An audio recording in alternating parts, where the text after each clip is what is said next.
Okay, so quick little thing before I start. There's actually a sequel to this book that I think is a revenge arc, but I'm not exactly sure, so don't quote me on that. And I'll put it in the description. But if you're interested in me reading it, I can, but only if you want. I haven't read it yet, so it should be fun.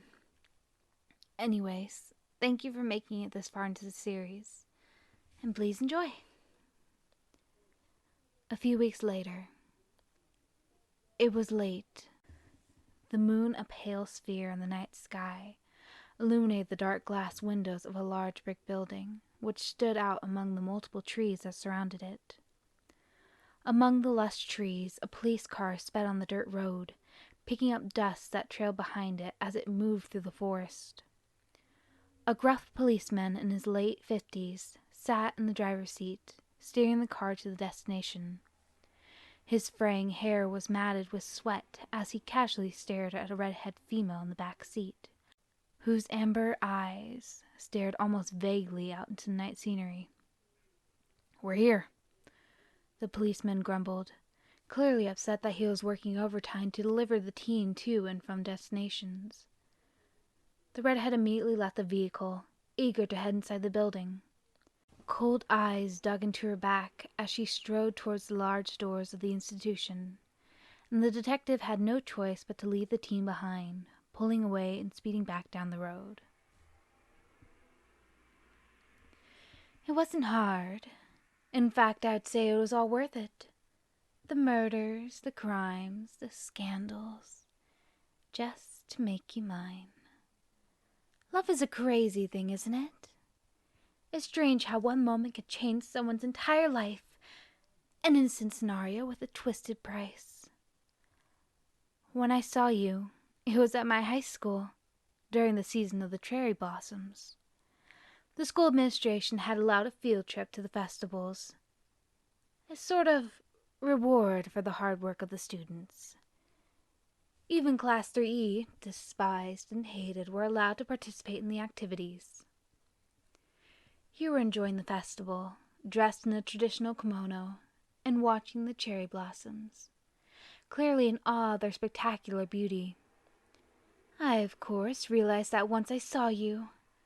You were just like the small blossoms, frail and beautiful, with a delicacy that most would ignore. It was that night I knew I would have to make you mine. But you were on another level, being in a higher class which excludes all contact with the lower and more inferior classes, separating us from ever even meeting. It was cruel, as if the universe wanted us apart, even though we were destined to be. I tried to get your attention, silently following you around, but why would you pay attention to a low-level scum like me?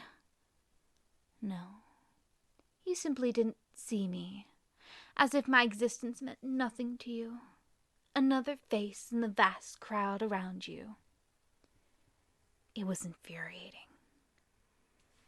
Oh, listener, you didn't think you could get rid of me, did you? Instead, I devised a plan. A simple yet intricate process to not only gain your attention, but also your undying affection. But what could I do, an invisible being in your world, to gain your attention? Well, murder, of course. And being the assassin I was trained to be, it was an easy task to remove the distractions of my class. It was genius, really. But I never expected the school to take interest in a stamped individual like me, forcing you into my world of insanity. I just played my cards, and you fell right into my arms. I knew I'd win, you see. I learned that I was actually very good at getting what I want. And now, you were mine. Hallways blurred in my peripheral vision, a guard leading me to the lowest level of the vast building. Only the worst criminals were kept there. But you were no criminal. After all, it was I who did the murders, not you.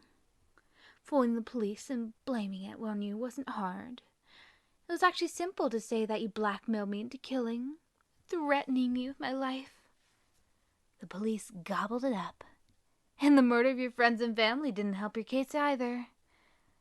When the police stormed the warehouse, you were the only one alive, drenched in blood and peacefully sleeping among the dead. You snapped, I claimed, cutting yourself before killing your loved ones in a way to prove your undying love for me, a token of devotion. The trial went by quickly, and you were charged with life. People can be so naive, right, listener? Your cell approached, seemingly very familiar, noting that I did spend months in the same position. Do you know how it feels now? What it's like to be locked away just for love? Immediately you're shoved into the room, your disoriented state confused on your whereabouts. You were just transferred in today, having to be carried out of the courtroom screaming profanities at me. You know, after all I've done, that really hurts, listener coon.